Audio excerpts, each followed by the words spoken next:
They say you are what you eat, so I don't eat chicken feet. But I love me some of Grandma's pickled beets. Well, cut it up, put it in the pan, throw it over your shoulder and see where it lands right here in Farmer's Kitchen. Maters, taters, beans and corn, the cows in the barn and the sheep's been shorn, kids in the barnyard chasing Grandpa's chicken.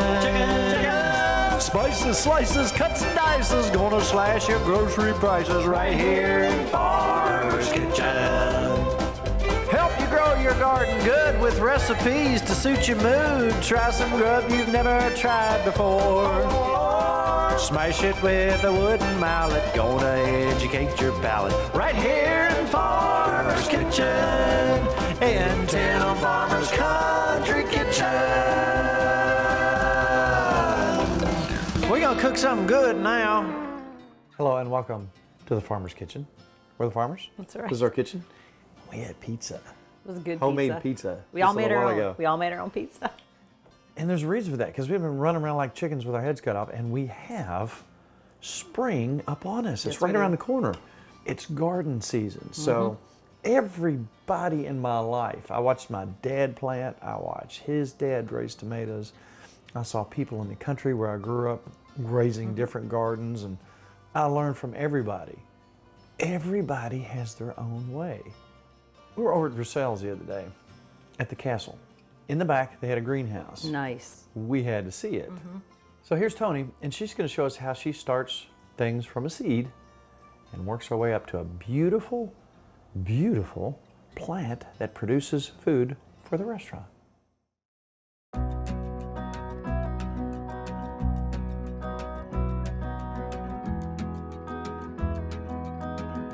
We are at the castle with Tony. Good to see you this morning. Nice to see you. It's awful green in here. The best place to be. Yeah. Now, we're going to talk about gardening. It's that time of year. The most important thing is to get your plants up and going and then get them out in the garden. We can learn something from everybody, correct? The old timers. That's how I've learned everything I know. Yeah. So how did you get started in this? Well, I've been an agriculture teacher for about 22 years now, but before that, I actually worked on horse farms. I managed a horse farm for 14 years. Cool. So when I started teaching, I was definitely an animal science kind of girl. And when we moved from the eastern part of the state to Mercer County, the job opening there, in my interview, he said, well, can you run our greenhouse? Sure. Sure was my answer. I said, well, I never have, but I'm sure I can figure it out. And from there, I just fell in love with horticulture. So, and it was a really good way to engage students, for one thing. So lots of hands-on learning, but I got to be a student as well. So my first year in 2007, I was grasping at straws. Never took a horticulture class. I mean, didn't pay attention if I did. And so I had to get those old timers, and they came in, and one in particular came in and just held my hand that whole first season and showed me everything. And from there, you learn and make mistakes and change. And so now it is 15 years later, and I couldn't imagine not being in a greenhouse. I want to, as far as giving tips for people at home, I think you just have to start with quality products. So the media you use, don't go out in your yard and dig up some dirt in the back of your yard. So go out, they make germination mixes. And so we buy, it's just a little bit finer than what you see as we transplant in. And it's the same ratio. It's got the sphagnum peat moss, it's got the perlite and the vermiculite, the same as that, but it's just ground up finer. And it's sterile. So you're not bringing you're not introducing any pathogens. So it's giving your seeds the best chance. And also start with a quality seed. How we start seeds, so you'll see I'm picking things out. There is bigger debris in there sometimes. Sometimes the peat moss gets in clumps.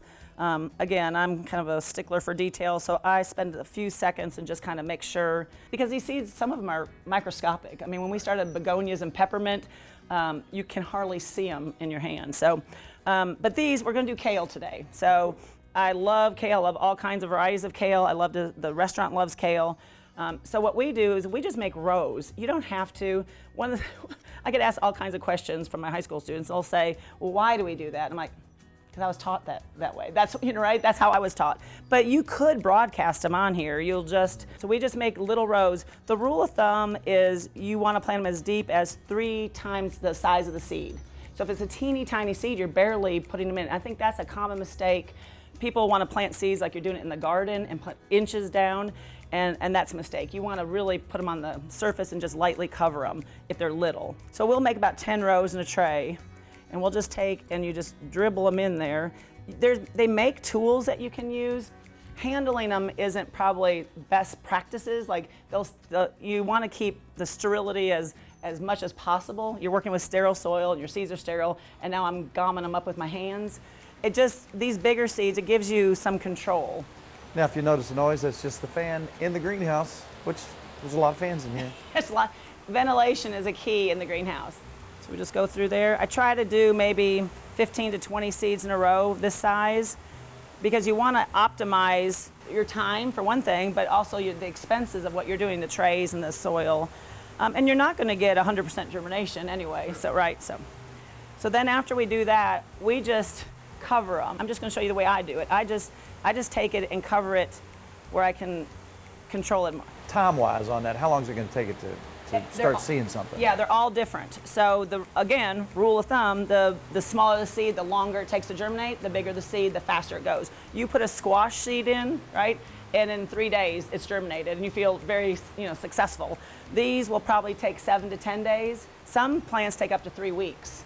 So that's why when we make these tags and put them in everything, the date is one thing we put on there, because I need to know if we had a crop failure. I need to know if I'm going to give up on the plant. So if it's only been in there 10 days and on it, it has a 21 day, I'm like, we're okay. Yeah. But if it's squash, it probably was and I'm going to throw it out. Batch. Yeah. The greenhouse is magic. The greenhouse lets a lot of sun in, the humidity is just right, but you can do things at home. You can use saran wrap and just wrap your tray and you just want to keep it humid. So that you just want to mimic what the greenhouse is doing. Obviously it needs a little warmth, it needs some sun after they germinate. So as long as you're giving the plant what it needs, you can do it at home. You just have to the management's just a little higher. So again, I haven't watered this since we put it in, and I think I looked at it this morning. I think this is broccoli. I think we actually have some coming up. Yeah. Now, how long has that been in there? The 14th. So just wow. 3. Yeah. So this makes me happy. This means we're going to eat well. This spring we'll have lots of broccoli. Now you initially, I'm sure, watered this fairly good, and then put the top over. Yep, and haven't watered it since. Wow. So it just keeps, and you can see when you see that condensation, you're doing working. good. You're working. People at home have a tray, always have holes in the bottom of it, and then you can bottom water them. So you don't want to take your hose and just, they're right. little fragile things. So I have a tray over here. We just literally float them in the water, and the water will go up from the bottom, and it doesn't damage the plant at all, but it gets it to the roots. So it really is one of the better ways to water plants. What are some of the most common mistakes that people run into? I remember as a kid getting so excited and putting out these little trays, and I remember some plants going straight up, and they all got real wispy and thin, and they just kind of laid over. How I explain to the kids is they're looking for light. Yes. So if you're restricting light, they're going to grow as tall as they can. They're on survival mode, so they're going to grow towards light. We'll even get trays out of the propagation chamber, and they're all growing to the side, meaning we didn't, we got to turn it or get it out. But yeah, a leggy plant is really tough to do, and if we do get them, when we transplant, we have to fix it. We have to bury that stem, which just makes our job a lot harder. This tray is actually a tray of, I'll just brag on my students for a minute, but this is a tray of zinnia seeds that we actually saved from last year's zinnias in the garden. So we, when the season was over, we just cut their heads off. We put them in a big Tupperware thing. We kept the moisture down. We didn't want them to rot, of course, and get moldy. So we kept some ventilation in it. But when they were completely dry, we just stored them up in the refrigerator, up in the barn, pulled them out, and I said, kids, let's just do an experiment. Let's see if any of them even germinated. So we just literally broadcasted it. You can see how heavy the tray is. We just broadcasted the seeds, and they just came up like gangbusters. The rule that we have here in the greenhouse is if it has the transplant, if your seedling has true leaves on it, then it's big enough to transplant. So the true leaves are the leaves that come out. Let me get this little filler out. The true leaves are the ones that come out in the middle. All plants have these ones on the side. They're called cotyledons. I give the analogy, it's like your baby teeth, they're gonna fall out, but this is the true leaf of the plant. And you'll be able to see, it'll be like kale will look like kale in the middle. Marigolds look like marigolds. So you'll be able to see the difference. But once those true leaves are up, you're gonna have enough root development that it's gonna transplant well. So this is an example of a lot of stem, right? So the students will try not to get that one. They'll try to get the shorter one. But we just take a tray, and it's a 1203, meaning there's 12 3-packs in here. And so we give each transplant, we'll get it out of here where it's really competing with all of its other brothers and sisters at this point. So we're going to get it out and give them as individual trays so it can grow. So we just plant the entire plant in there, that whole stem, get it right in the middle. I tell them I have a little bit of OCD, so they have to get it right smack in the middle. They have to look nice on the table. And we just go through, and that's how you transplant them. We transplant the entire stem, no matter how big. So if you have, like we were doing eggplant one time, and the stem probably was 4 inches, we had to put it in a bigger pot. You just have to, set yourself up for success. Put that whole stem in. Put the whole stem. And the stem will grow roots. There's root hairs on it, so you'll get a stronger plant in the long run. Yeah. Microgreens. Of them. What are they?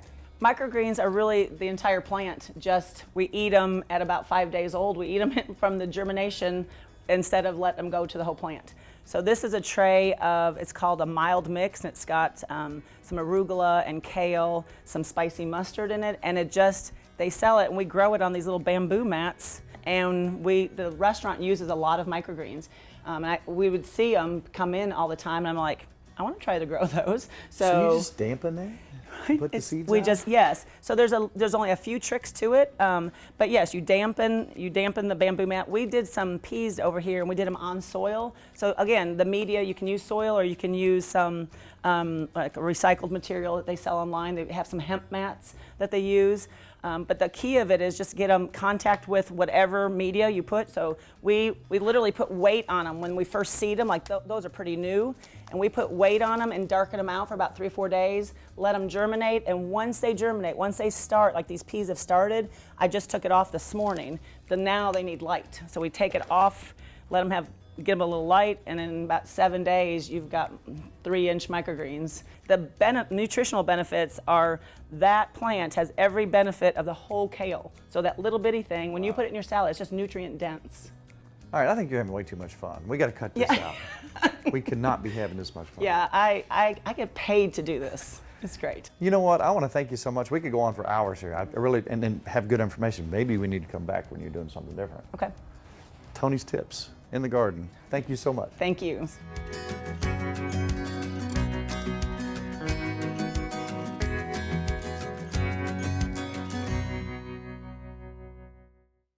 Spring. What do you think about when you think about spring? I think about baby lambs.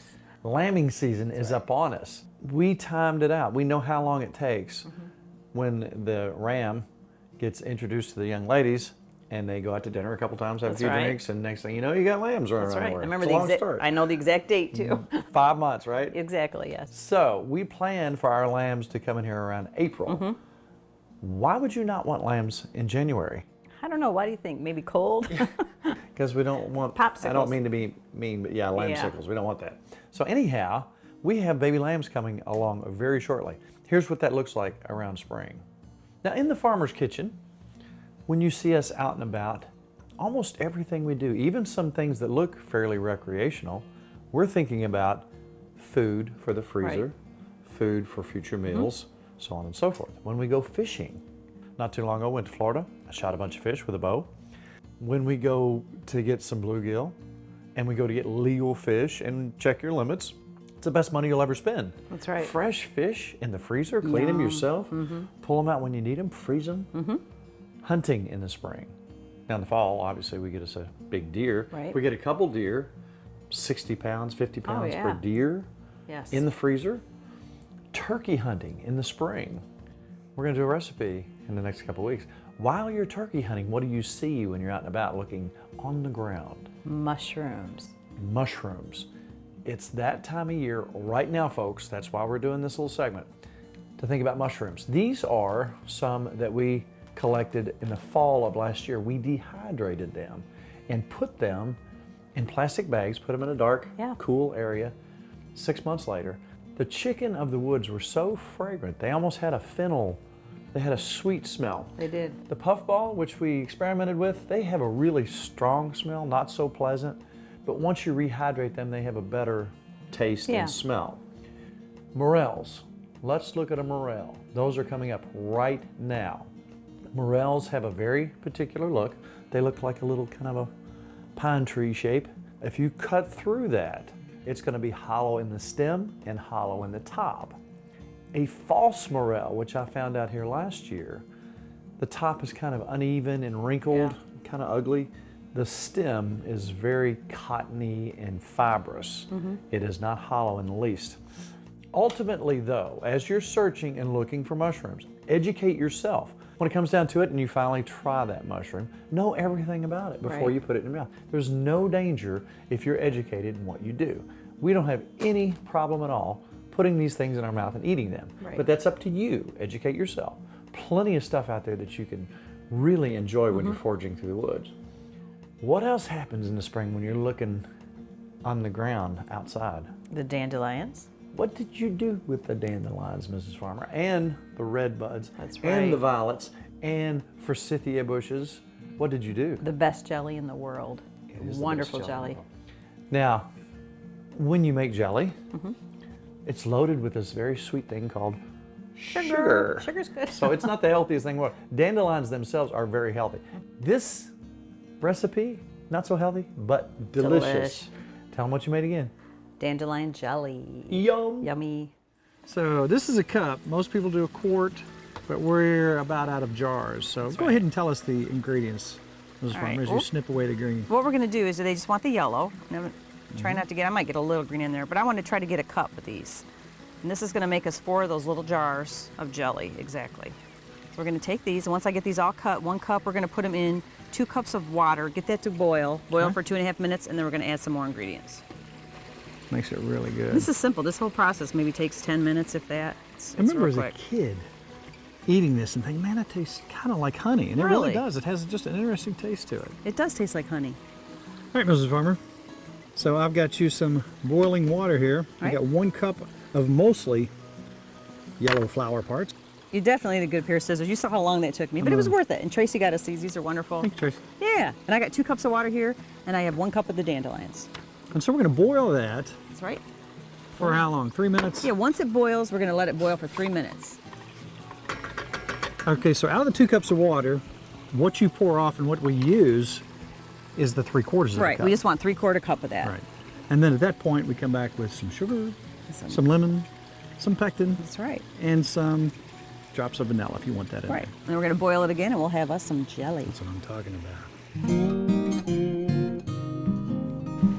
So we're going to strain these. Right. And this is gone for 3 minutes of boiling. All right. And we're going to strain it. We're going to kind of squeeze it too. All we need is 3/4 of a cup of this.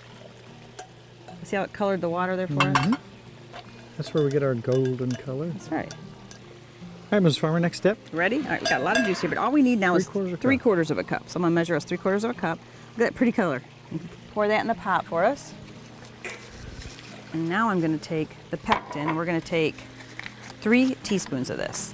Batch 1, 2, 3. Now you got a short window for dandelions, you know, That's right. before they blow away in the wind. I'm thinking just a couple drops. Couple drops vanilla. Yeah, a couple drops Boom, of boom. vanilla. Perfect. And we want about a tablespoon of lemon juice. I'm just gonna squeeze a little bit in here. A lot of people have had this as a kid. It's right outside your door. It's easy to get. It's fun. The kids, grandkids would love this. Oh yeah. They're in Michigan now, but wish they were down here. Well, we're ready. Boil. Let's get that to a boil. All right, now we brought the stuff to a boil. Okay. And now we are gonna go ahead and add our 1.5 cups of sugar.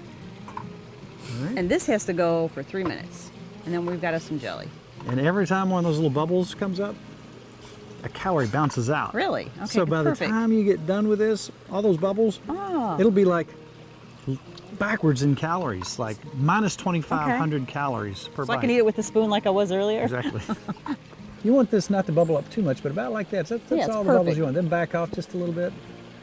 And we are done. We're there. It's 3 minutes. And this will make exactly 4 of these little jars so we can share with our friends. And stuff like this, if you had a little care package, maybe you had some sausage that you made Oh yeah. around Christmas time, Wouldn't it be cute in some that? dandelion jelly. This, I hate to say it, but this is not going to last till Christmas. No, it's not. Our dandelion jelly lasts about a jar a day. These are going to go directly into the refrigerator. We're not going to have any shelf life on here No, we won't. because we're going to eat them. And boom, they're going to seal, and we got something special. Ta-da!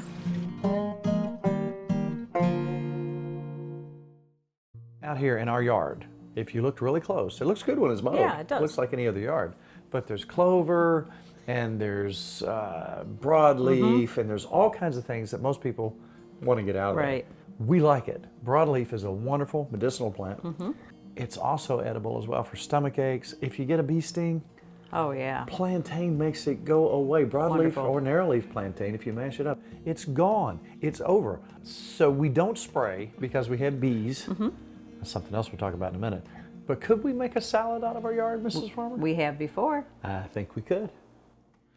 All right, now look, the smaller the better. They do tend to get a bit bitter as they get bigger, so we're gonna go for the small stuff. And there's literally millions of these that we can go to.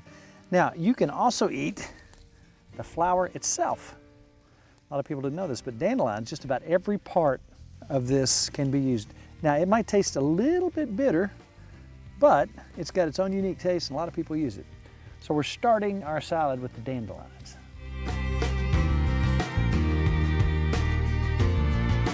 Now we know how these taste. They're absolutely wonderful and plentiful. They're everywhere. They're good. You see one alongside the road if it's not private property.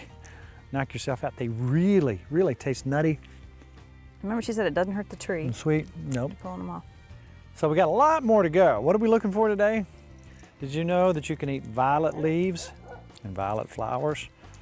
And you talk about fiber, you talk about the fact you talk about organic. I mean, this is right here on a farm. We're getting started. Want these two? Yeah. You can't get enough of those in there. And they're pretty color. All right, as we look around, now these are everywhere, but the casual observer may say, well, there's just a tuft of grass. Look what's at the end of this tuft of grass. Wow. Smell that. Wow. As you see, these are little baby wild onions. Now, a little dab will do you. So what we're gonna do is we're gonna take these, we're just gonna use the green parts on this, like you would use, that's gonna go on the side. Okay. And if you're going to your square dance and you can be around a bunch of people, you don't want to eat too much of those. Okay. I'm not square dancing. All right, don't square dance. Now we got violets here.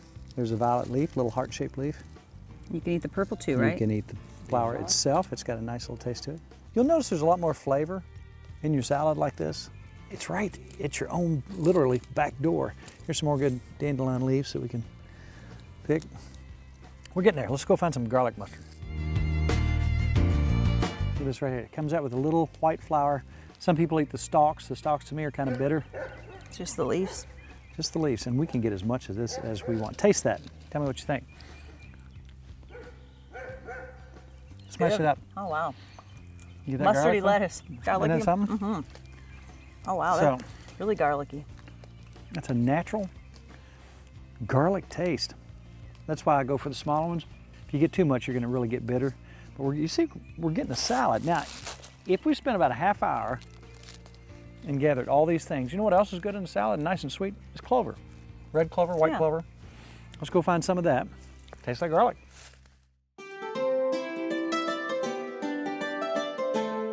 So, we walk around the yard and we have a salad. Look at that. It's pretty too. Look at the It colors. is pretty.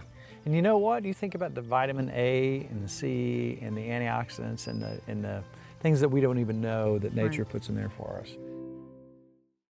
So what else can you do that's not terribly expensive to bring in food to your home? We have bees. We took almost a gallon of honey Yes, we did. out of this hive up here. It's a little bit technical. Sometimes you can find some folks who will come and take care of your hive Right. for you if you give them X amount of their honey. Right. It's a good option. So not everybody has a farm. Not everybody has acreage where they can raise a garden or raise animals, so on and so forth. But if you need to find someone who does this sort of thing, what I would suggest is a CSA, Community Supported Agriculture. You pay somebody to grow those for you. You Right. know where it comes from, and you can take half an animal, a quarter of an animal. You know how it's raised, you know where it came from. If you want pasture raised, those are available. Find out somebody who does that, and you can have things in your home like you want them. We talked about gardening, we talked about foraging. Everything we do comes into the kitchen at some point or another. We wanted to do a recipe, but we ran out of time. But know that spring is upon us. Watch these things, look, go out, bring it into your home, make yourself some special treats. So, Mrs. Farmer, if somebody said to you, how do we find these things? They said, Mrs. Farmer, How do we find these recipes and stuff? What would you say? TimFarmersCountryKitchen.com. I've been there before. I know you have. And if they came up to you like 10 minutes later and said, Mrs. Farmer, I heard you had a Facebook page, but it's really hard to get on. You'd say, Hit like. wow. Yeah, that's what you fairly do. uncomplicated. But we're having a lot of fun. Spring is upon us. We'll keep you updated on the lambs. I'm thinking about chickens again, even though they make a mess out here. That's right. They're all yours.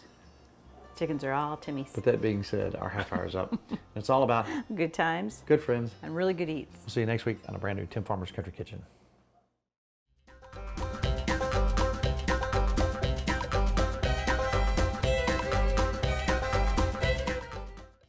Funding for Tim Farmer's Country Kitchen is brought to you by Boone Contracting. Dream, design, build. We build your dreams. Lexington. Wilderness Road Hospitality, Stanford, Kentucky. Buck's Grill, cooking for the folks since 2008. Maysville, Kentucky. Ephraim McDowell Medical Center